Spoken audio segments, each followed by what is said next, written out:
Killian Hayes shooting.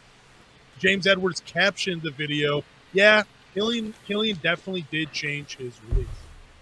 Did you watch the video? Have you seen it?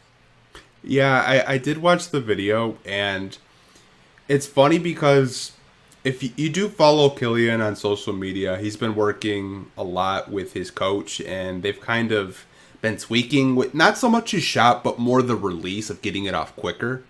And his shot does look a lot quicker now. We didn't get to see any shots in Rico Hines. He was just, pulling his Tony Snell, just running through the gym back and forth. But his release does look a little bit quicker. I don't know if that's going to affect him scoring more, but any kind of positive news of him working is positive news for me. Before I share my thoughts on the shot, did you read any of the comments, like the shooting coaches in those comments? And I say No. shooting coaches is one of the. To me, it's funny. Like, I've played basketball since I was 5 years old. Like, but I am far from an expert. I'm never going to tell anybody, like, hey, I've been playing for a long time. Let me coach you on how to shoot your jumper. I'm reading some of these comments. I'm like, man, look at his feet rotate. I'm like, dude, what are you guys watching? Like, they're talking about his feet. They're talking about his body. They're talking about how only the elbow needs to be square with the hoop and not the feet. And I'm like, dude, none of you guys know what you're talking about when it comes to shooting the basket. But I just wanted to get that out there, too, just because I was laughing pretty hard at some of those comments.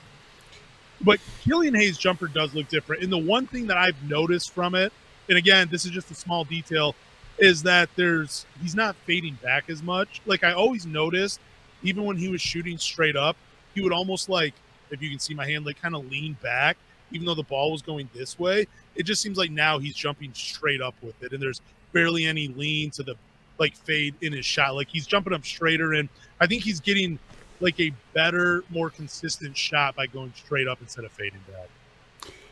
Yeah, I mean, like when he first came into the league, you're absolutely right. Like sometimes his body, like he wouldn't jump straight up and down. It would kind of be sideways, or he tried to like do like this kicking motion where like when he would shoot the ball, like coming straight up and down is very crucial as a shooter. Like you've played anyone that's played basketball, any kind of basketball coach will tell you, from the high school level to the college level that you need to be, square up. And, he has worked on, squaring up his body. There was one point of the season last year, before he had his thumb injury, he was leading the Detroit Pistons in three-point shooting, and he was shooting close to 40%. I remember this. So, I think, like I said, he's such a project player, and if we're patient enough for him to develop some kind of offense, he could be a very dangerous player off the bench for the Pistons.